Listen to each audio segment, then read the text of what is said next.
भगवान के प्रेमी भक्त श्री रूप सनातन जी का पावन चरित्र। इस चरित्र पर प्रकाश डालते हुए भक्तमाल में श्री नावादास जी लिखते हैं। गोड़ देश बंगाल होते सब ही अधिकारी, है गए भवन भंडार विभव भूपति अनुहारी। यह सुख अनित विचार बास वृंदावन कीनो, जथा लाभ संतोष कुंज करवा मन लीनो। जिस समय किसी ईश्वरोत्तम महापुरुष का आविर्भाव होता है उस समय उसी के साथ साथ जगत में कुछ विलक्षण विभूतियां भी अवतीर्ण होती हैं, जो भस्म से ढकी हुई अग्नि की तरह स्थान स्थान पर छिपी रहती हैं, परंतु समय पर उक्त महापुरुष का संकेत मिलते ही प्रकाश में आकर अपना पावन कार्य करने लगती हैं। श्री रूप श्री सनातन ऐसी ही विभूतियों में से थे। बंगाल के नवदीप नामक विद्या केंद्र में निमाई पंडित के नाम से जब भगवान श्री चैतन्य देव का आविर्भाव हुआ तो इन्हीं की लोक पावनी लीलाओं में सहायता करने के लिए श्री रूप और श्री सनातन ने जन्म ग्रहण किया। 400 वर्ष से अधिक बीत चुके। बंगाल के सिंहासन पर हुसैन शाह नामक एक मुसलमान शासक अधिष्ठित था, जो अपने को बंगाल का बादशाह कहता। बंगाल की राजधानी उस समय राजमहल के समीप बसे हुए गोड़ नामक नगर में थी। यद्यपि बादशाह मुसलमान था, परंतु उसके उच्च पदस्थ कर्मचारी प्राय हिंदू। अवश्य ही उन हिंदुओं के आचरण स्वाभाविक ही मुसलमानों के सदृश हो गए। बादशाह के उच्च पदाधिकारियों ने दक्षिण के 2 ब्राह्मण बंधु मंत्रित्व के पद पर प्रतिष्ठित थे। ये अपने देश में आकर बंगाल के रामकेली नामक गांव में बस गए थे। अपनी विद्या बुद्धि से इन्होंने इतना ऊंचा पद प्राप्त कर लिया कि राज्य में ये दबीर खास और साकार मल्लिक के नाम से प्रसिद्ध थे। ये दोनों पदवियां थीं। सनातन का असली नाम अमर और रूप का नाम संतोष था। हुसैन शाह इन्हें अपना दाहिना हाथ समझता था। ये बादशाह के प्रत्येक कार्य में सहायता करते, धन के लोभ से बादशाह के किसी भी अनुचित कार्य का विरोध प्राय ना करते। यद्यपि हिंदू मंदिरों के नष्ट करने, गोवध करने, देश को उजाड़ देने आदि के निश्चंश मुसलमानी कामों में ये प्रत्यक्ष रूप से भाग नहीं लेते थे, परंतु परोक्ष रूप में इन्हें सभी कुछ करना पड़ता था। वेशभूषा में ये पूरे मुसलमान प्रतीत होते थे। इनके कार्य भी प्राय मुसलमानों के सदृश ही थे। अर्थ के लिए मनुष्य क्या से क्या अनर्थ नहीं करता। दोनों ब्राह्मण बालक अर्थ के लिए ही इतना हीन कार्य करने से संकोच न करते। इन्होंने प्रचुर धन उपार्जन किया। रामकेली ग्राम में ये राजा कहलाने थे। इतना सब होने पर भी इनका हृदय हिंदू भावों से भरा हुआ था। श्री राम और श्री कृष्ण के प्रति इनका अनुराग अद्भुत था। ब्राह्मण साधुओं में इनकी भक्ति थी। रामकेली नाम में इनके घर पर ब्राह्मण साधुओं का प्राय मेला सा लगा रहता। धन की कमी ना थी, मन में उदारता थी, धन बंटता था। अनेक विद्वान ब्राह्मणों का भरण पोषण इनके द्वारा होता था। इस प्रकार कोई भी हिंदू इनसे नाराज नहीं था। इनके छोटे भाई अनुपम घर पर रहा करते और ये दोनों अधिकांश समय बादशाह के पास गोड़ में रहते थे। श्री चैतन्य महाप्रभु का नाम सुनकर उनके प्रति स्वाभाविक ही इनकी श्रद्धा हो गई और उस श्रद्धा ने क्रमशः बढ़कर एक प्रकार की विरह वेदना का रूप धारण कर लिया। दोनों भाई श्री चैतन्य के दर्शन करने के लिए उत्कंठित हो गए। राजकाज में समय न मिलने के कारण ये नवदीप ना जा सके, परंतु उनका मन श्री चैतन्य देव के पास पहुंच चुका था। उत्कंठा युक्त एकाग्र मन का आकर्षण बड़ा ही प्रबल हुआ। जब मन की ऐसी दशा हो गई कि मनोवांछित पदार्थ के विलंब होने पर नहीं रहा जा सकता। भक्तों का कहना है कि जब उत्कंठा प्रबल होती है तब परमात्मा उसे अवश्य पूर्ण करते हैं। हम लोगों को जो परमात्मा के दर्शन नहीं होते, इसका कारण यही है कि उनके लिए हमारे मन में प्रबल उत्कंठा नहीं है। दबीर खास और साकर मल्लिक की तीव्र दर्शना अभिलाषा ने श्री चैतन्य महाप्रभु के मन को खींच लिया। प्रेम की टान बड़ी प्रबल होती है। महाप्रभु से अब नहीं रहा गया। वे वृंदावन जाने के बहाने गंगा जी के किनारे किनारे चलकर गोड़ के समीप पहुंचे। महाप्रभु के साथ हजारों भक्त थे, जो रात दिन प्रेम में मग्न हुए हरिनाम का कीर्तन किया करते। हरि बोल हरि बोल हरि बोल के स्वर से आकाश को गुंजायमान करते। हजारों नए स्त्री पुरुष हरिनाम की गगन भेदी मधुर ध्वनि को सुनकर नित्य दर्शन के लिए आते। इनका दल जिस गांव और जिस मार्ग पर निकलता, उसी गांव और मार्ग के असंख्य जीवों के मुख से हरिनाम की तुम तुमुल ध्वनि निकल पड़ती। हरिनाम से आकाश गूंजता, दिशाएं भर जाती। इसके अतिरिक्त भक्तों के खोल करताल की ध्वनि हरिनाम की ध्वनि के साथ मिल जाने पर कोई दूसरा शब्द उस समय सुनाई न पड़ता। भक्तों के उन्मादकारी मधुर नृत्य से धरा की धूलि का प्रत्येक कण कण पवित्र हो जाता। आकाश में उड़कर वह जहां भी पड़ता वहीं के पाप ताप संताप को दूर कर देता। जब महाप्रभु गोड़ के समीप पहुंचे तो उनके दल की तुमुल हरि ध्वनि ने सारा नगर गूंज उठा। बादशाह ने कोलाहल सुनकर सोचा, हो न हो आज गोड़ पर कोई शत्रु चढ़ आया है। उसे बड़ा भय हुआ। जिसके पास जितना अधिक धन उतना ही उसे भय अधिक होता है। साधारण लोग भूल समझकर बैठते हैं कि धनियों और राजाओं को बड़ा सुख है, परंतु उन लोगों को समय समय पर जिस भयानक दुख का अनुभव करना पड़ता है उसकी साधारण लोग कल्पना भी नहीं कर सकते। हुसैन शाह ने डरकर साधारण कल्पना जान केशव नामक एक उच्च पदस्थ अधिकारी को भेजा। डर की कोई बात नहीं जहाँपना, एक सन्यासी अपने कुछ शिष्यों को साथ लेकर वृंदावन जा रहे हैं। उन्हीं का कोलाहल सुनाई देता है। बादशाह ने सोचा कि इतना कोलाहल कुछ शिष्यों का तो नहीं हो सकता। पता लगाया तो विदित हुआ कि सन्यासी के साथ हजारों मनुष्य चले आ रहे हैं। बादशाह का भय दूर नहीं हुआ। उसने दबीर खास और साकार मलिक को बुलाया। उनसे सन्यासी के संबंध में पूछा। यद्यपि इन दोनों भाइयों ने अब तक महाप्रभु के दर्शन नहीं किए थे, परंतु इनका प्रगाढ़ विश्वास था कि चैतन्य साक्षात ईश्वर हैं। उन्होंने अनेक प्रकार से महाप्रभु का गुणगान करते हुए बादशाह से कहा, हुजूर, मालूम होता है साक्षात भगवान धराधाम में अवतीर्ण होकर सन्यासी के वेश में घूम रहे हैं। जिनके अनुग्रह से आप आज गोड़ के बादशाह हैं, वही भगवान आज आपके दरवाजे पधारे हैं। भगवान की विचित्र लीला। इस प्रकार के शब्दों को सुनकर भी हुसैन शाह शांत बना रहा और बड़ी नम्रता से कहा, मुझे भी कुछ ऐसा मालूम होता है। मैं गोड़ का बादशाह हूँ, लाखों आदमियों के मारने जिलाने का अख्तियार रखता हूँ, लेकिन अगर मैं एक मामूली नौकर को एक दिन की तनख्वाह न दूं तो वह अपनी राजा मंदी से मेरी किसी बात को तो सुनना नहीं चाहेगा। अगर मैं अपनी फौज को 6 महीने तनख्वाह न बांटूं तो शायद वह मुझे ही कत्ल कर दे और साजिश करे किसी बड़ी बात की। ताज्जुब की बात कि इस कंगाल फकीर के पास एक कोड़ी न होने पर भी हजारों आदमी इसका घर बार छोड़ भूख नींद त्याग भुलाकर गुलामी करते आ रहे हैं। ईश्वर के सिवा ऐसी ताकत और किसमें हो सकती है। बादशाह तो बड़ी अच्छी बातें कही, परंतु उन दोनों भाइयों के मन में यह भय बना रहा कि कहीं स्वेच्छाचारी मुसलमान बादशाह महाप्रभु के दल को कोई कष्ट ना पहुंचा दे। वे चाहते थे कि महाप्रभु यहाँ से शीघ्र चले जाएं और ठीक रहें, परंतु उनका दर्शन करने के लिए दोनों के मन में बड़ी उत्कंठा, इसलिए बाहर के बाहर उन्हें लौटाना भी नहीं चाहते थे। महाप्रभु गोड़ में आ पहुंचे। वे दर्शन के बिना कब लौटने वाले थे। वे तो आए ही दोनों भाइयों को संसार कूप से खींच बाहर निकालने को तो। रात को दोनों भाई महाप्रभु के दरबार में पहुंचे। प्रभु अपने प्रियतम परमात्मा के प्रेम में समाधिस्थ थे। श्री नित्यानंद ने चेष्टा करके उनकी समाधि भंग करवा दोनों भाइयों का परिचित कराया।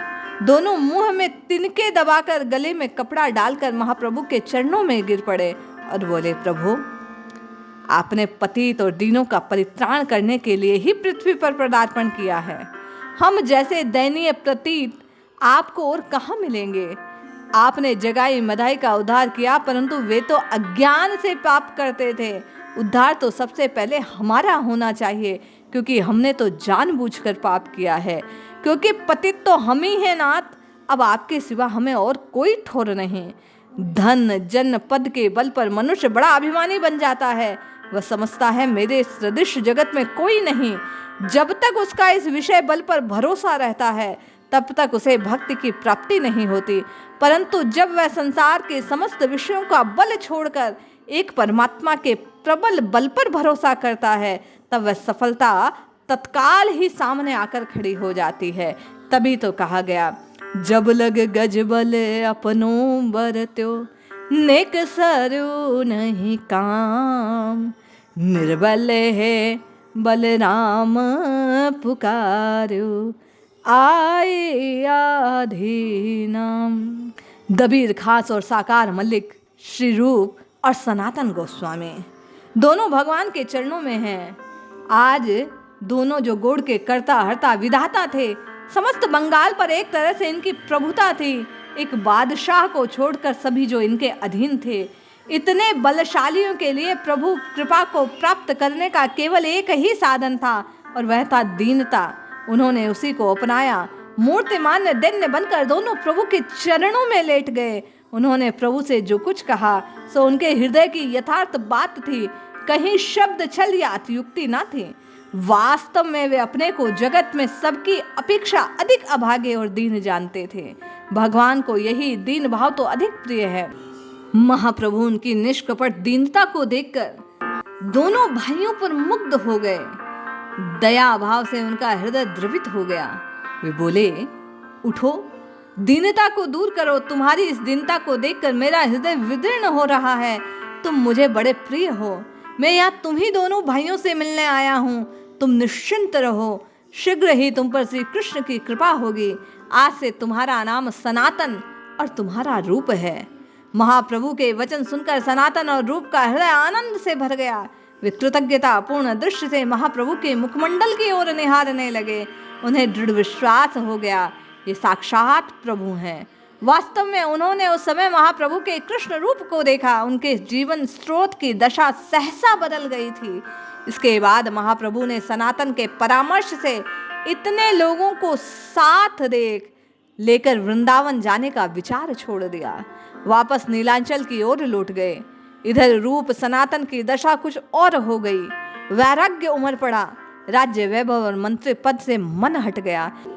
एक क्षण भी राजकाज में रहना उनके लिए अब यंत्रणा के समान था। वे मुसलमान बादशाह के चुंगल से निकलने का उपाय सोचने लगे। सनातन की अनुमति से रूप तो छुट्टी लेकर अपने घर रामकेली चले गए। सनातन बीमारी का बहाना करके डेरे पर रहने लगे। रूप ने घर पहुंचकर देखा तो उसे चारों ओर दावानल सा धधकता हुआ दिख पड़ा। जिन विलास सामग्रियों का संग्रह करने के लिए बड़े बड़े प्रयास किए, वे ही सामग्रियां आज उनको विष के समान प्रतीत होने लगी थी। धन संपत्ति का भंडार शमशान सा दिखने लगा। बड़े बड़े सुंदर महल शून्य से मालूम होने लगे। वैराग्य का शुभ संचार होने पर यही दशा हुआ करती है। रूप ने दो गुप्तचर महाप्रभु के समीप नीलाचल भेज दिए और उन्हें ताकीद कर दी कि महाप्रभु के वृंदावन की ओर प्रयाण करते ही शीघ्र लौटकर मुझे सूचना देना। इस बीच धन संपत्ति को लुटाकर रूप वृंदावन जाने की तैयारी करने लगे। इनके छोटे भाई का नाम अनुपम था। वह पहले से ही बड़ा श्रद्धालु था। उसने भी भाई के साथ ही घर छोड़ने की तैयारी कर ली। रूप सनातन के कोई संतान ना थी। अनुपम के जीव नामक एक पुत्र था। उसे थोड़ा सा धन सौंपकर शेष सारा धन गरीबों को लुटा दिया गया।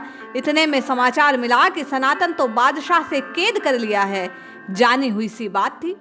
रूप और अनुपम ने शीघ्र ही चले जाने का विचार किया और गुप्तचरों के नीलांचल से लौटते ही महाप्रभु वृंदावन की ओर गमन की बात सुनकर दोनों भाई वृंदावन चल दिए। जाते समय एक पत्र सनातन को इस आशय का लिख दिया कि हम लोग दोनों वृंदावन जा रहे हैं। किसी प्रकार पिंड छुड़ाकर आप अभी शीघ्र आइए। आवश्यक व्यय के लिए 10,000 रुपए मोदी के यहाँ रख दिए हैं। सर्वदा अमीरी ठाट में रहने वाले रूप और अनुपम की आज कुछ विचित्र सी अवस्था। सारे वस्त्र आभूषण उतार फेंके, तन पर एक फटी गुदड़ी, कमर में एक कौपीन है। भूख प्यास और नींद की कुछ परवाह नहीं, पास में एक कोड़ी नहीं। आज रूप और अनुपम कंगालों से भी कंगाल बनकर सब प्रकार का कष्ट सहर्ष सहन करते हुए पैदल चले जा रहे हैं। अपने आप जो कुछ खाने को मिल जाता उसी से उधर की पूर्ति करते रात को जहाँ चाहे पड़ जाते, परंतु उनके मन में कोई दुख नहीं। प्रभु के चरण कमलों का दर्शन, लालसा की जो पागलपन है वही उन्हें आगे आगे और उत्साह और उमंगे बढ़ाकर जो आगे बढ़ाने त्यों ही त्यों उनका उत्साह और वृद्धि को प्राप्त हो जाता। उद्देश्य एक, लक्ष्य एक, आशा एक, भरोसा एक, वह है प्रभु के चारु चरणार वृंद की दर्शन लालसा। हो यही सुफल आज मम लोचन, देख ही बदन पंकज भवमोचन। चलते चलते दोनों भाई प्रयाग पहुंचे। वहां जाते ही अनायास पता चला कि महाप्रभु यही हैं। जहां पर धुआं वहीं अग्नि। इसी न्याय से जहां लाखों नर नारी प्रेम से प्रमत्त होकर हरि नाम का अनवरत और तुमुल ध्वनि से जगत को पावन कर रहे थे, वहीं श्री चैतन्य महाप्रभु ये जान लेना चाहिए। श्री चैतन्य चरितावली में कहा गया, गंगा यमुना नापारिल प्रयाग डुबाए थे, प्रभु डुबाइला कृष्ण प्रेम बन्याए थे। गंगा और यमुना प्रयाग तो नहीं डुबा सकी, परंतु कृष्ण प्रेम की बाढ़ ने प्रभु ने उसे डुबो दिया। महाप्रभु का तो उद्देश्य ही प्रेम से पावन करने का, जगत में प्रेम की धारा को बहाने का था। दोनों भाई महाप्रभु के समीप पहुंचे। महाप्रभु उस समय श्री विदुमाधव के दर्शन कर प्रेमोवेश में नाच रहे थे। दोनों भाइयों ने दूर से ही उस अद्भुत प्रेम लीला का चमत्कार देखा। जब महाप्रभु डेरे पर चले गए तब मध्याह्न के समय एकांत समझकर दोनों भाई दांतों तले तिनका दबाकर जगत के बड़े से बड़े दीन और कंगाल की तरह कांपते, रोते, पढ़ते, उठते महाप्रभु के चरणों में जाकर गिर पड़े। दोनों ही प्रेम के आवेश में मतवाले थे। कुछ समय के बाद धीरज धरकर बोले, हे दियामय, हे पतित पावन, हे नाथ, हम जैसे पतितों को तुम्हारे अतिरिक्त और कौन आश्रय देगा।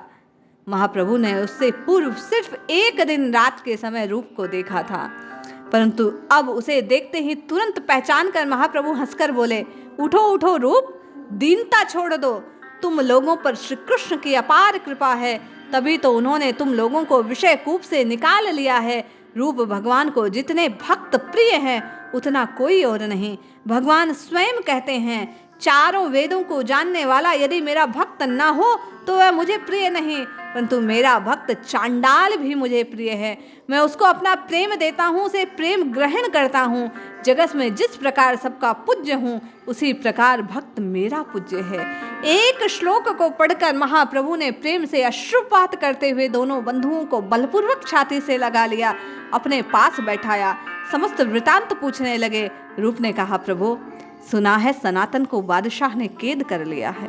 प्रभु बोले, घबराओ मत, सनातन कैद से छूट गया है और मेरे समीप आ रहा है।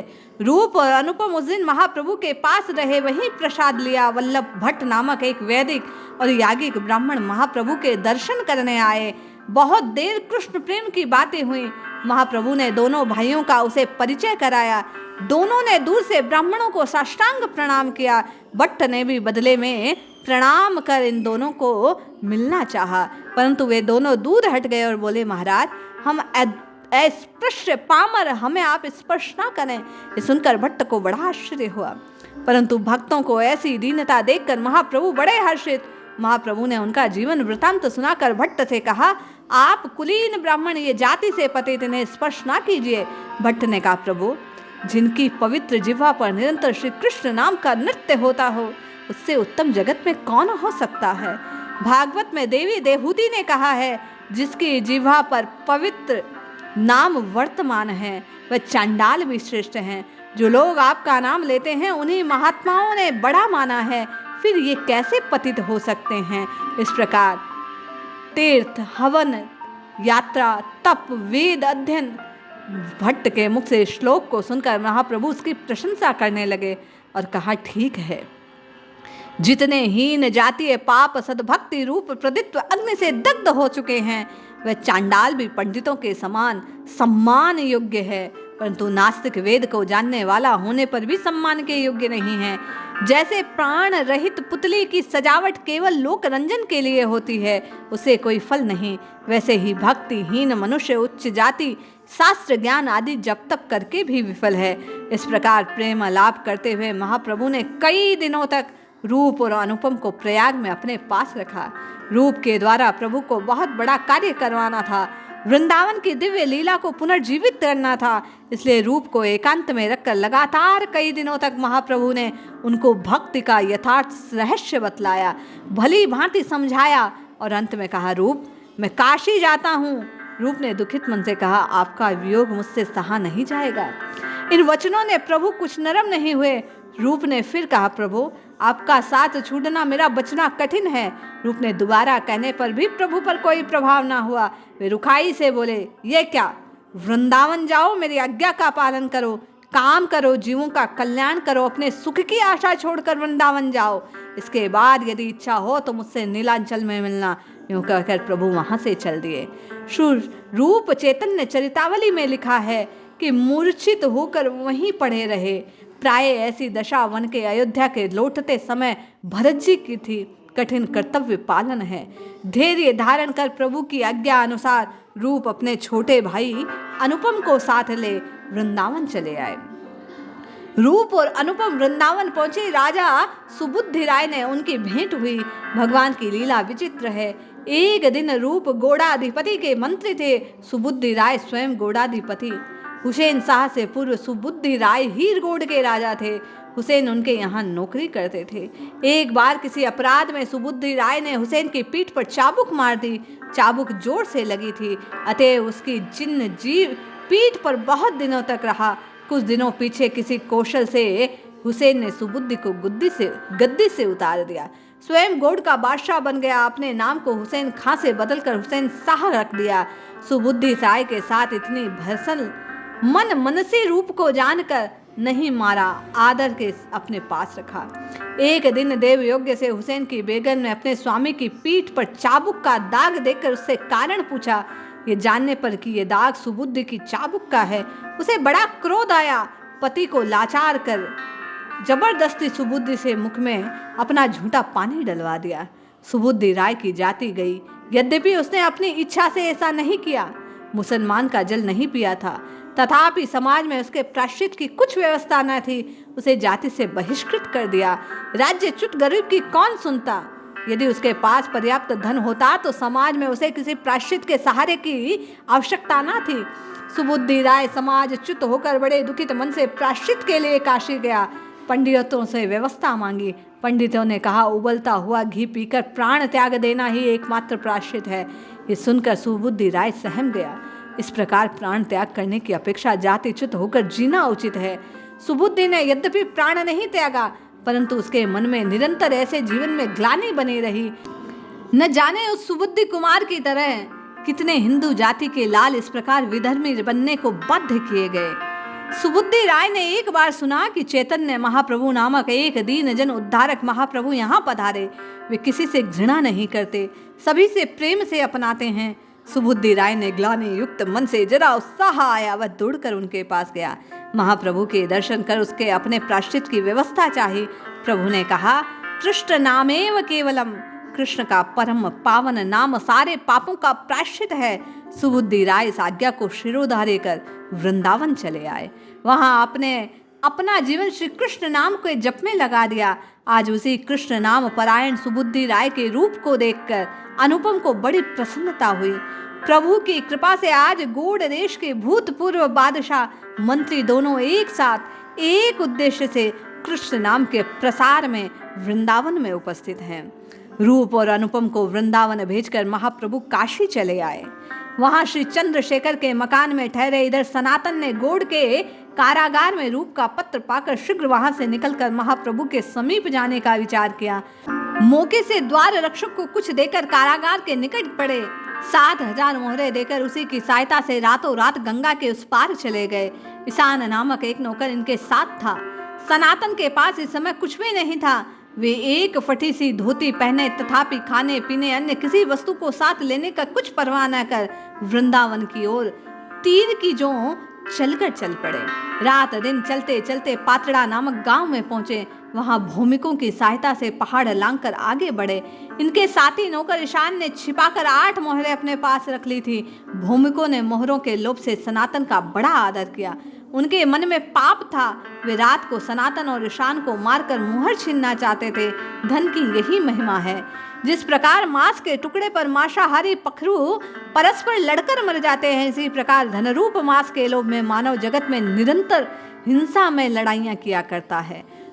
चोर, डकैत, दगाबाज, कानूनी और खुशामदी कानों से भरा है। जहां धन दिखता है, सबका उद्देश्य एक रहता है, परंतु उसके साधन भिन्न भिन्न होते हैं। कोई तुरंत मारकर धन छीन लेता है, तो कोई मीठी मीठी बातें करके भुलाकर धोखा देकर धन छीनता है। आज सनातन और ईशान का भी इसी हेतु से आदर था। सनातन ने मन में सोचा कि ये लोग मेरा इतना आदर क्यों करते हैं। इनको लुभाने के लिए मेरे पास कोई वस्तु नहीं। उनके मन में संदेह हुआ। उन्होंने ईशान से पूछा तो वह कहने लगा, तोमार पास ही जानी कछु द्रव्य आछे। ईशान कहे, मोर 7 मोहर है। मालूम होता है तुम्हारे पास कोई धन है। ईशान ने 1 मोहर छिपाकर कहा, हाँ 7 हैं। सनातन ने कहा, भाई इस पाप को अपने पास क्यों रखा। यदि तुम इस समय न बताते तो रात को ये भूमिक बिना मारे न छोड़ते। उससे 7 मोहरें लेकर सनातन ने भूमिकों को दे दी। शेष 1 मोहर का पता लगने पर सनातन ने उस मोहर को ईशान को देकर वापस देश भेज दिया। सारा बखेड़ा निपटा।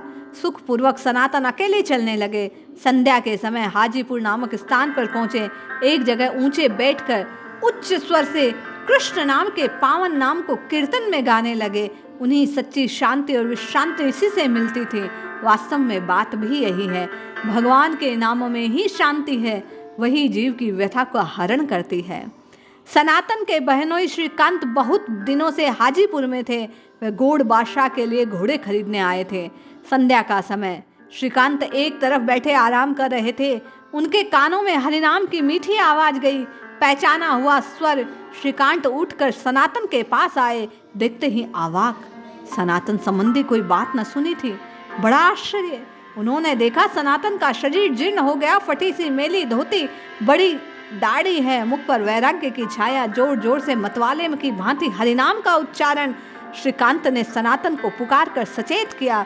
उसके पास बैठकर इस हालत का कारण पूछा। सनातन ने संक्षेप में सारी कहानी कही। श्रीकांत ने कहा, ऐसा ठीक नहीं, घर लौट चलो।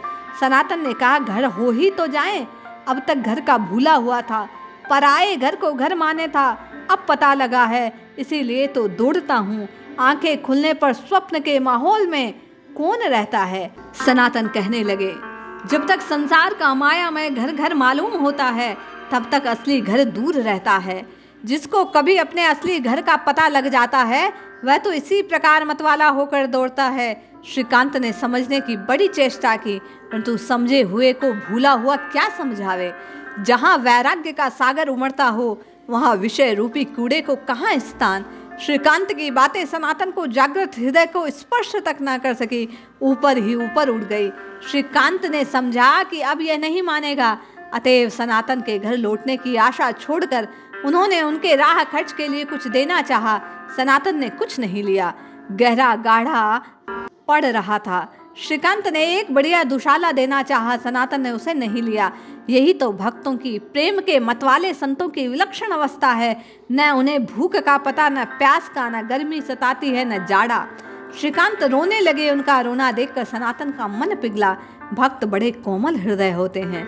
उसने दूसरे का दुख देखा नहीं जाता, अतएव श्रीकांत के मन को शांत और सुखी करने के लिए उन्होंने एक कंबल ले लिया। देखते ही देखते वहां से चल पड़े। श्रीकांत चुपचाप खड़े रोते रहे। सनातन ने यह समाचार किसी से नहीं पूछा कि महाप्रभु कहाँ हैं, क्योंकि सनातन को इस बात का पता था कि सूर्योदय होने पर वह कभी छिपा नहीं रह सकता। जहाँ प्रभु होंगे वहाँ लाखों नर नारी एक कंठ से हरि ध्वनि करते रहेंगे। आंधी के दर्शन दूर से ही हो जाया करते हैं। इसी प्रकार यह हरिनाम की सुनकर सुखकर आंधी भी दूर से दिख पड़ेगी। महाप्रभु जिस राह से, जिस गांव से, जिस नगर से जाते हैं, सभी जगह अपना निशान छोड़ जाते हैं। हरिनाम की एक तुमुल ध्वनि, मदमस्त ध्वनि रहती है। अतएव सनातन को खोज करने की क्या आवश्यकता। वे प्रेम से झूमते हुए हरिनाम परायण लोगों को महाप्रभु का मार्ग चिन्ह समझकर काशी जा पहुंचे। वहां जाकर इसी प्रकार सीधे चंद्रशेखर के मकान के समीप पहुंच गए। खोज प्रत्यक्ष थी। लाखों नर नारी मिलकर हरि ध्वनि कर रहे थे। सनातन का मन प्रफुल्लित, शरीर पुलकित हो गया। वह धीरे धीरे जाकर चंद्रशेखर के दरवाजे पर बैठ गया। महाप्रभु घर के भीतर, सनातन बाहर है, प्रभु के श्री चरणों का ध्यान कर रहे हैं। अंदर जाने का साहस नहीं होता।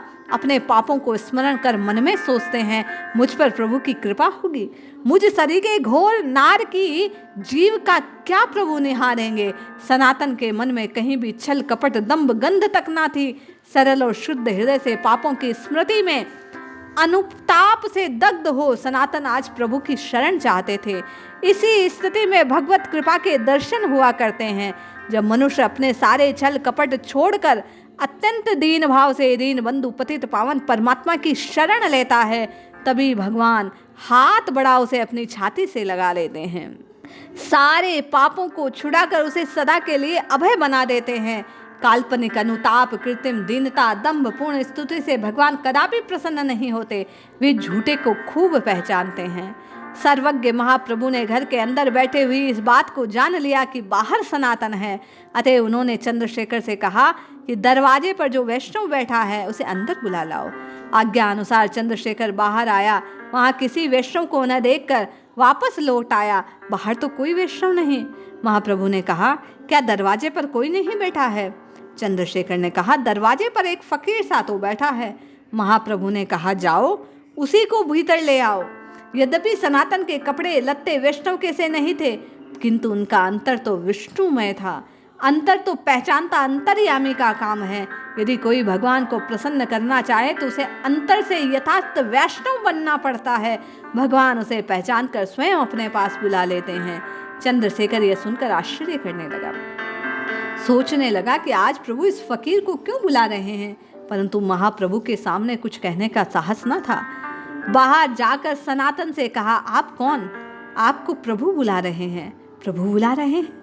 इन शब्दों ने बिजली का सा काम किया। सनातन के हृदय में हर्ष, आशा, चिंता, भय, भक्ति और लज्जा, अनेक भाव की तरंगे एक साथ उठने लगी।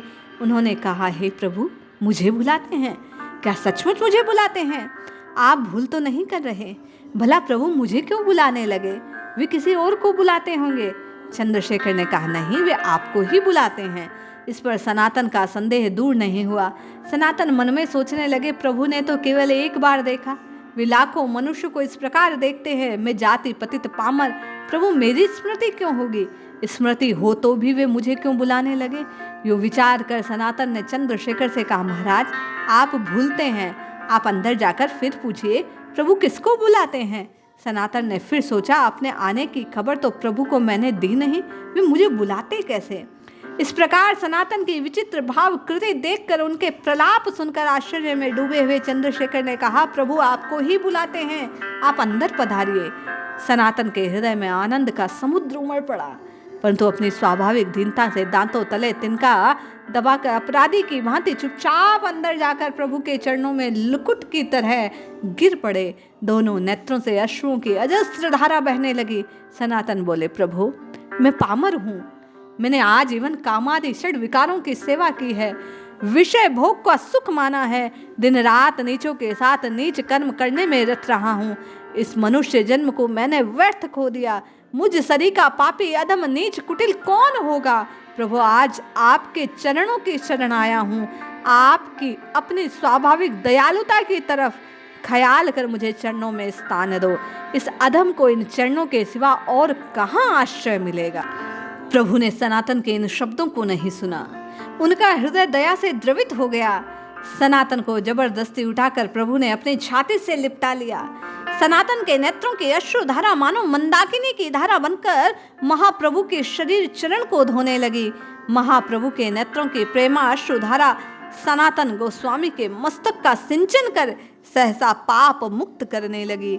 संभवतः भगवान और भक्त के मिलन से दोनों के नेत्रों की मिली जुली दलधारा बह रही थी। श्री गंगा जी की पाप नाशिनी शक्ति से किसी प्रकार ये कम न था। सनातन कहने लगे, प्रभु मुझे आप क्यों स्पर्श करते हैं? मेरा ये कलुषित कलेवर आपके स्पर्श योग्य नहीं है। इस घृणित और दूषित देह को आप स्पर्श ना करें। प्रभु ने कहा, सनातन दीनता का त्याग करो। तौर दिन्ने फाटे मोर बुक, कृष्ण जय दयाल है, भाल मंद ना गने, हैल जे तुम्हारे सम्मुख, कृष्ण कृपा तोमा परी, जतेक हई कहिते नारी। तुम्हारी दीनता देखकर मेरा कलेजा फटा जाता है। जब श्री कृष्ण कृपा करते हैं तो भले बुरे का विचार नहीं करते। श्री कृष्ण तुम्हारे सम्मुख हुए हैं, तुम पर श्री कृष्ण की इतनी कृपा उनका वर्णन नहीं कर सकता। तभी तो उन्होंने तुम्हें विषय कूप से निकाल लिया। तुम्हारा शरीर निष्पाप है क्योंकि तुम्हारी बुद्धि श्री कृष्ण की भक्ति में लगी है।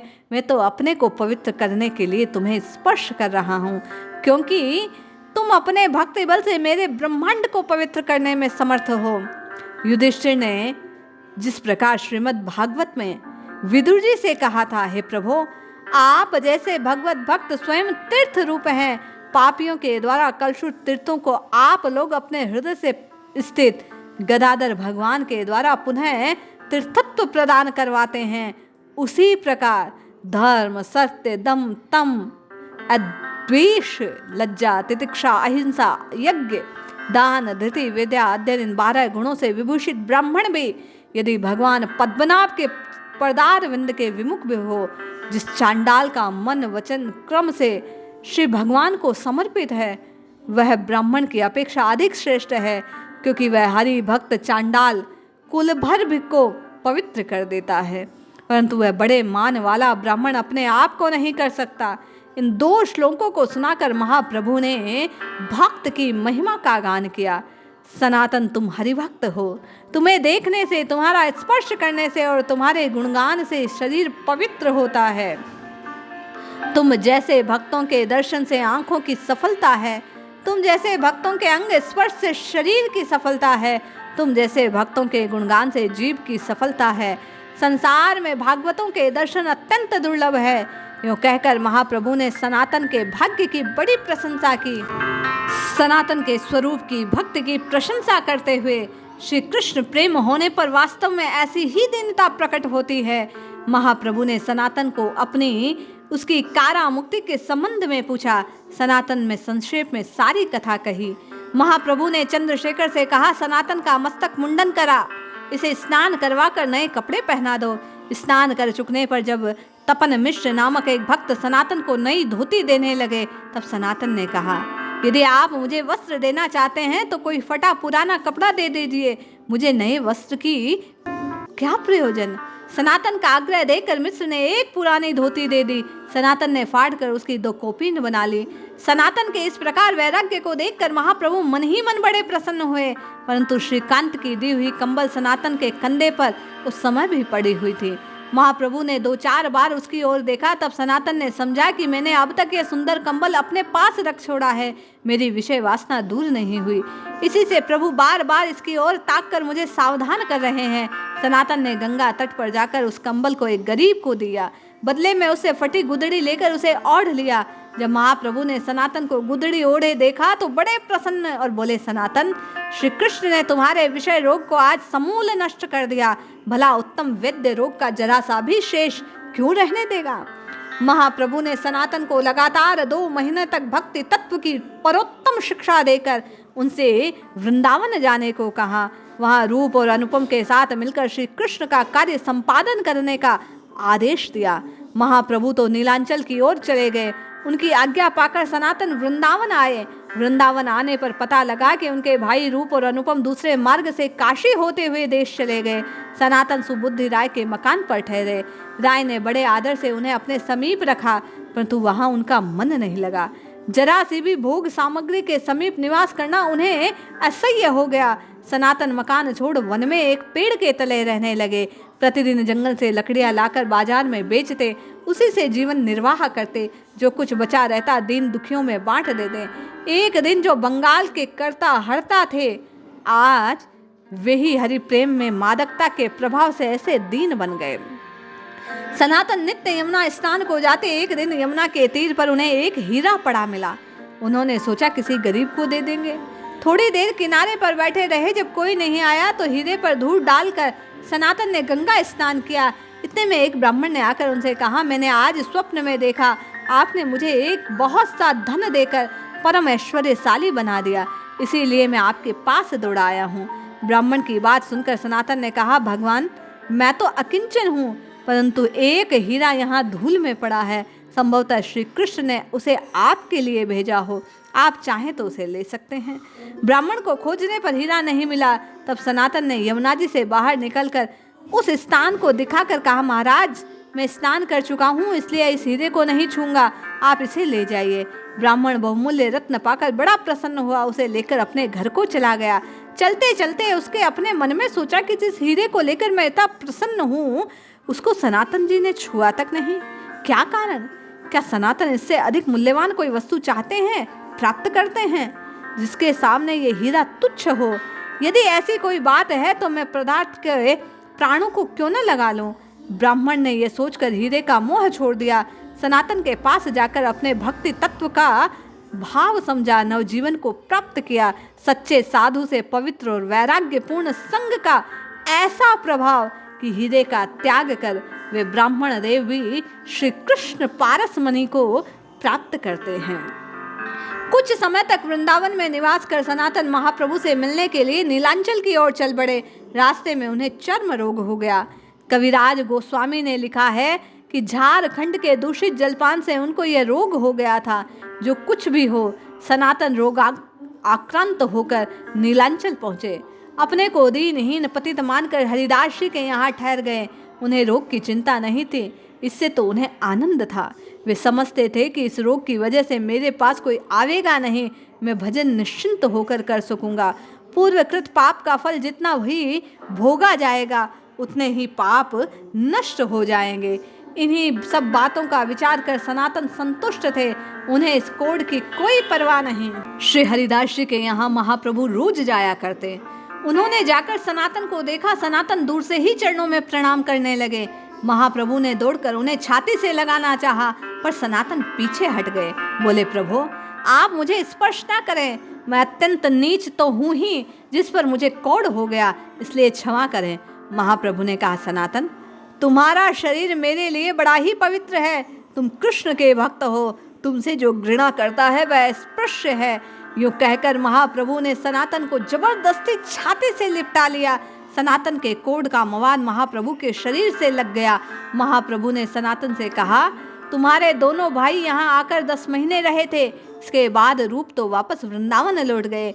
अनुपम को यहीं कृष्ण की प्राप्ति हो गई है। छोटे भाई का मरण सुनकर सनातन को खूब खेद हुआ। उसकी भक्ति भावना का स्मरण कर सनातन रोने लगे। प्रभु के आश्वासन देकर सनातन से कहा कि तुम यहीं हरिदास के पास रहो, तुम दोनों का कृष्ण प्रेम बढ़े, तुम लोगों पर शीघ्र श्री कृष्ण कृपा करेंगे। यूँ कहकर महाप्रभु चले गए।